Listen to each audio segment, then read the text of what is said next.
The Drifter has this mysterious cargo that he's been dragging behind his ship for who knows how long. The ball. There's, yeah, that big chunk of ice. Where did it come from? In the season of the Drifter, we get to finally go to his ship. When you go into this thing, it's not what you expect.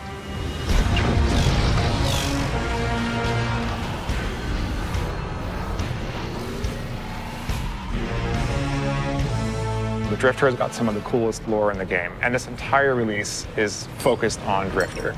Gambit is a chance at salvation. Take it. So in Season 6, we've got something for everybody, whether you're a D2 owner, a Forsaken owner, or an annual pass owner. We've got new gear to chase, new weapons to chase. We've got exotic quests. We've got clan rings. We've got lore. Every week, there's something different for you to do. Players want to play with their friends right now. They don't want to play 10 hours of something else just to be able to go play Season of the Drifter. So we came up with Power Surge bounties to get you up to 640 power within the first hour to 2 of your gameplay experience. Enough fooling around. Day 1, you're going to log in, you're going to talk to the Drifter. He's going to inform you that the most important thing you do is go play Gambit Prime. So you're going to want to play Prime and then go play Reckoning, and then take your rewards from Reckoning back to Prime. Yeah, it's this great little loop. Dredging. No, not anymore. It's Drifter now. Season of the Drifter, there's some super deep lore with Drifter and the Nine. They're working with him for some reason. When you're helping him, it may or may not be the right thing to do, but you just don't know. I know you all keep tabs on me. Drifter has finally moved shop. He's running a new scam now. He's got a new thing that he calls Gambit Prime. Gambit Prime is the sweatier version. Risks are higher, the reward is higher. If Gambit was training for a heist, Gambit Prime is the heist. On day 1, it's going to feel a little closer to that Gambit you've been playing originally. And then all of a sudden, the mode is actually going to transform over time as players unlock perks. And it's just one round, so it's really focused into this one short, intense experience.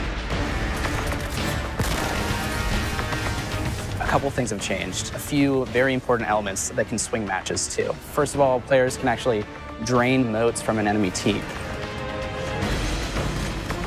Additionally, there's new mechanics during the Primeval phase that asks people to work as a group, almost like a raid, in order to actually DPS the boss and win. We got feedback from players. They wanted to play Gambit private matches like they can do in the Crucible. Just get into a fire team. Go in solo if you want to and like check it out. Run around the maps. Create tournaments.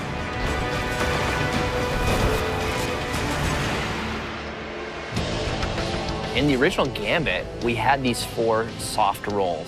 The goal was with Gambit Prime, we wanted to really emphasize these roles and what can we do to make people feel like they are picking and playing a specific role.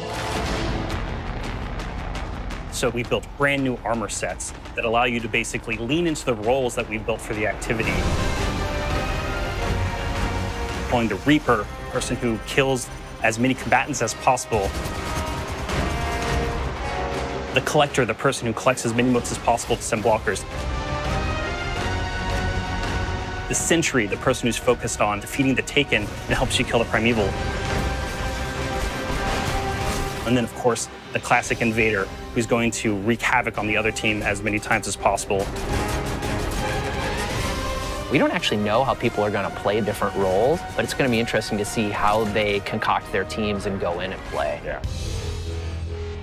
We actually have 2 new maps coming in the release. The Mars map is first week. Yeah. Titan is the second week. There's a new weapon suite for Gambit Prime, the Spare Rations hand cannon, the Soul Survivor sniper rifle, the Doomsday grenade launcher.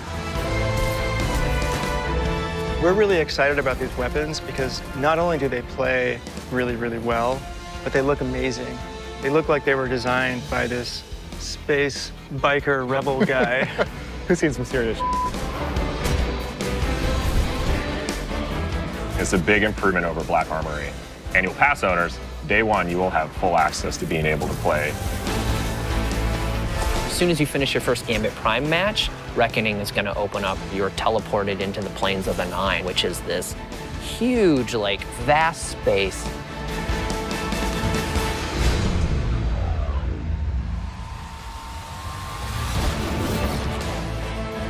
The Reckoning is a pinnacle PvE experience inside the Drifter's Ball, and it's pretty intense.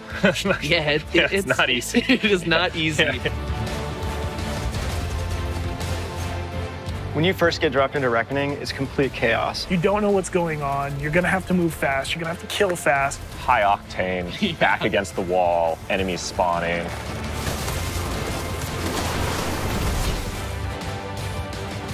You're getting attacked from all directions. Think the Crota raid from D1. At first, you're only going to have access to Tier 1, and then Tier 2 and Tier 3 will slowly unlock. It gets more and more chaotic. And there's a Killing timer everything counting you can, down the whole timer time. counting down. So every week, as you play through Reckoning, you're going to come out with more and more pieces of armor for Gambit Prime. Every piece of armor has the Drifter's snake decal on all pieces, and the color of that decal corresponds to the role that you're playing. So if you're an invader set, you've got these glowing, like, red snakes covering your entire armor set. So when you see someone come over, you're gonna know. Or if you see someone Imagine in the ready room. If everyone is glowing and everyone has an aura, you should be expecting those top tier perks. You're gonna look across or look at your team and go, oh my Four God. invaders? Yeah, that's crazy. Like, you don't know what's gonna happen.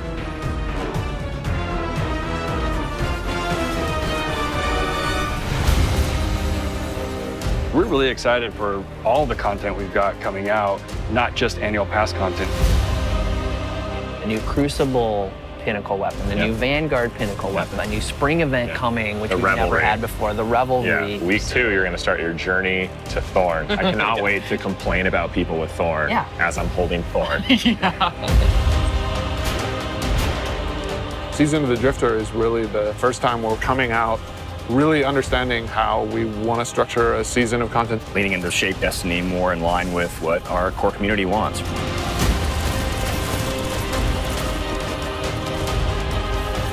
We're starting to figure out what the roadmap for a Bungie-controlled Destiny looks like.